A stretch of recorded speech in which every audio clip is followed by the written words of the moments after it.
Right. Now, so your second year, I know your second year you end up going to the British Basketball League. What made you choose to go there instead of going back to Portugal or going somewhere else? I mean, you had a good rookie year. So. Well, I went there because that was a place that showed a lot of interest in me. The coach at the time was very, very interested in my game, and I wanted to go for the experience as well. That league was much more of a basketball league other than the league I was in Portugal, and I think that kind of deferred a little bit from top leagues kind of getting to me going to Portugal because they wasn't. It's like the A league out there, there's top league out there, but certain places you go, exactly. You know what I'm saying? And it make it harder for you to move up in Europe. Exactly. So me not, I'm a kid from inner city that's learning all of this on the fly. I don't have nobody.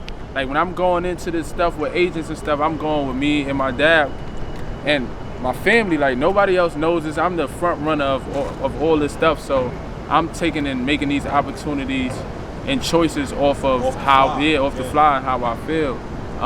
So me knowing that now, I would have did a lot of things a little bit differently to the point where I would now be in a top league for sure because I wouldn't have came out and went to Portugal. But still, I still don't take nothing away from that. It was a great opportunity, and the BBL was probably one of the best leagues that I played in to this day overseas. So like now with the when you did play in the BBL, maybe I'm wrong, but I had looked it up and it said you only played 10 games. Yeah. What was that about? Like, because I actually came there at the end of a season. I didn't start the season there with them.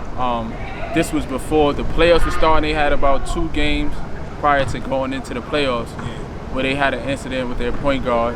And they was getting rid of him, so they was on the fly for looking for a point guard that could fill the shoes right there, that had a good background, that played overseas, and they contacted my agent, and I wound up going there. But that's why I only played 10 games, and I got there at the end of the year. Like living in England for that short time?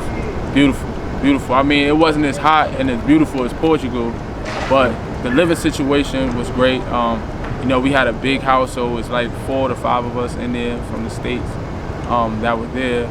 And it was beautiful. I got to, visit London. I actually got to play against the London Lions where they had the 2012 Olympics in London. I got to play there. So everything I took as a great experience out there. And then that league, the fans and everybody out there, they made us feel like we was in the NBA. Yeah, they made us feel like we was in the NBA. I mean, after every game, I'm signing autographs, I'm taking pictures, with kids. They got banquets, all different type of stuff for us. So it was really one of the best places I played by far. Yeah.